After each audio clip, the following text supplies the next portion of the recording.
and Clement V, this is in the early 1300s, they just sort of disappeared like smoke. Yes, they were caught in France. In England, it's very notorious. The sheriff went to the head of the Knights Templar and he says, I want you to know I have been given orders by the king and the pope to capture all of you and put you in jail. I will return tomorrow morning at 8 o'clock sharp and take care of that. Darned if they were gone. And according to the legend, many of them fled to Scotland because Robert the Bruce was fighting for Scottish independence. He was fighting against Edward. He had upset the Pope, so he was excommunicated. If you've already been excommunicated, then you don't really care about housing a few heretics. I mean, you can only be excommunicated once. So he's already on the outs with the Pope.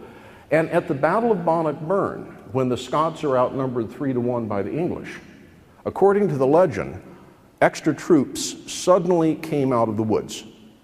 Now, the most fanciful legend is these are knights in armor, I assume riding Clydesdales. That's like a tank coming out of the woods against infantry.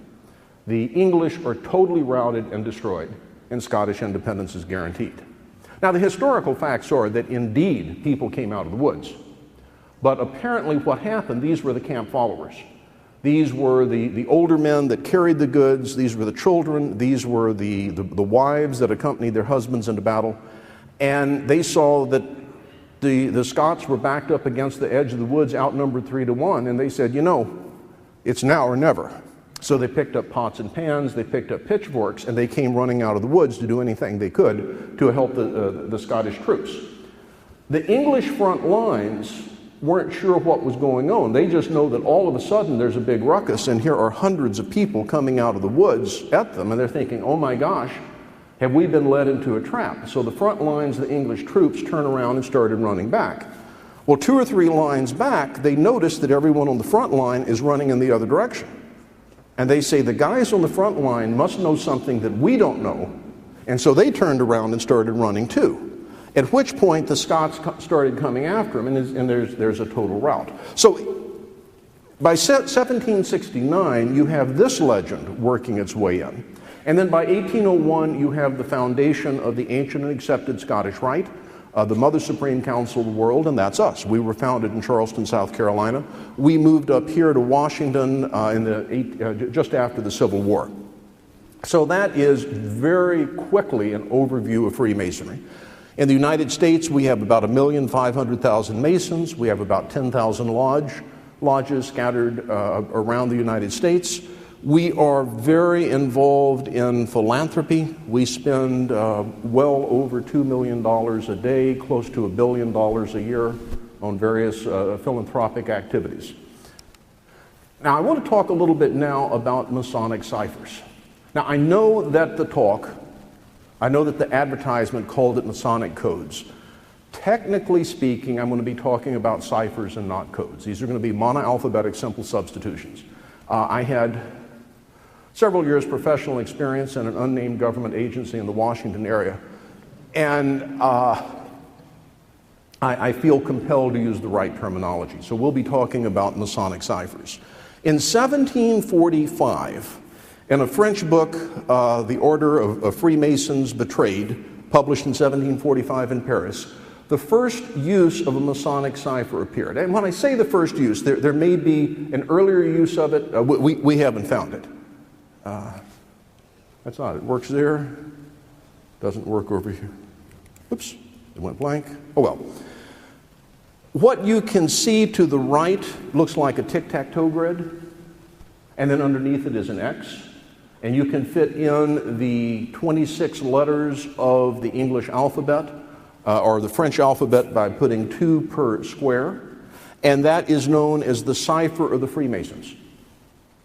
Now, that's in 1745, and I'll show you how that works in just a minute. In 1806, there is another Masonic alphabet that's given. And you can see there on that chart all of these odd geometrical figures that are written. Each one stands for a letter.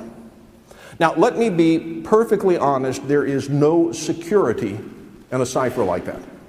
Absolutely no security. If you read Edgar Allan Poe's marvelous short story, The Gold Bug, he tells you how to break a cipher like this. I mean, this has been known for a long time. In the case of English, E is the most frequent letter. You just look at the text and you say which symbol occurs the most often, and you guess it's E. T is the second most frequent letter. Etnarius is the 8 most frequent letters. They account for 2/3 of written English. And so you just guess them in that order. You know, if you have a 3-letter word that begins with T and ends with E, there's a pretty good guess that the middle letter is going to be an H.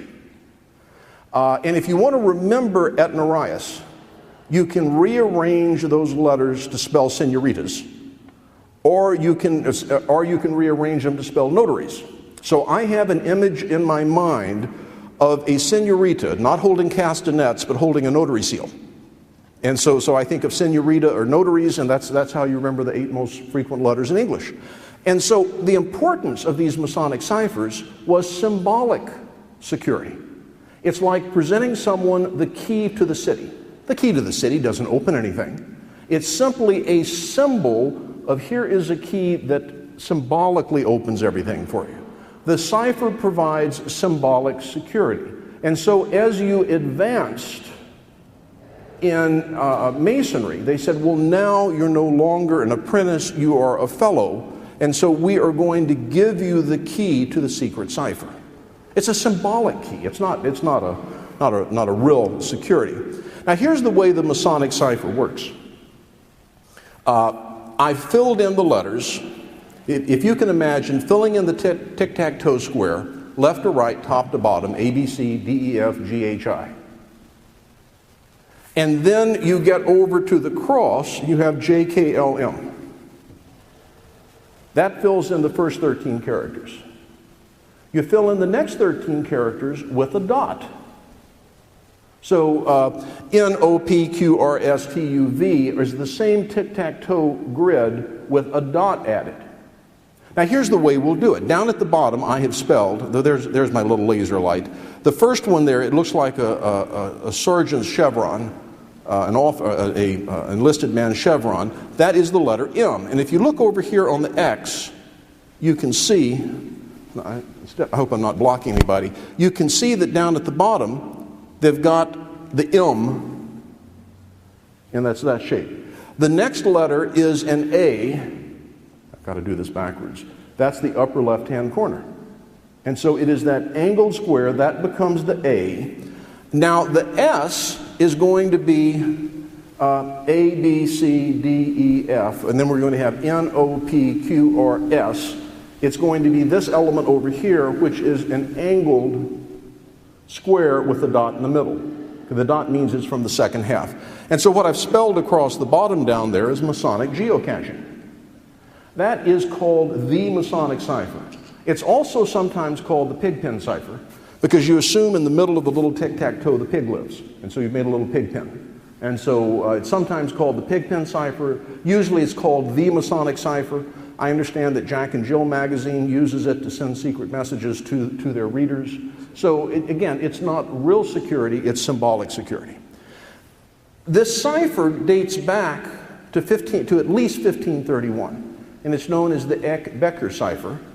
What they did is they took just the tic-tac-toe grid and they filled it with Hebrew letters. And so you go around 3 times with no dots, 1 dot, and 2 dots, depending on which letter you're taking out of one of the squares. It's called Eck-Becker because the first square reading from right to left in the upper right-hand corner is Aleph, Yud, Kof. Then you have Beit, Kaf, Resh, and that spells, it doesn't spell anything, but you would pronounce it as Eck-Becker, so if you take the first 2 squares.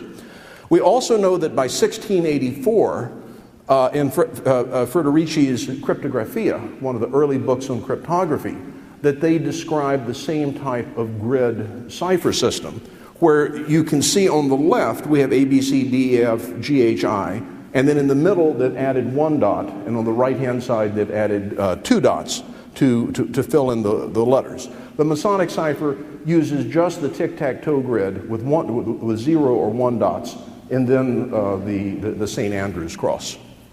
Well, that takes care of ciphers. There's nothing there. I hope that doesn't represent the rest of my talk.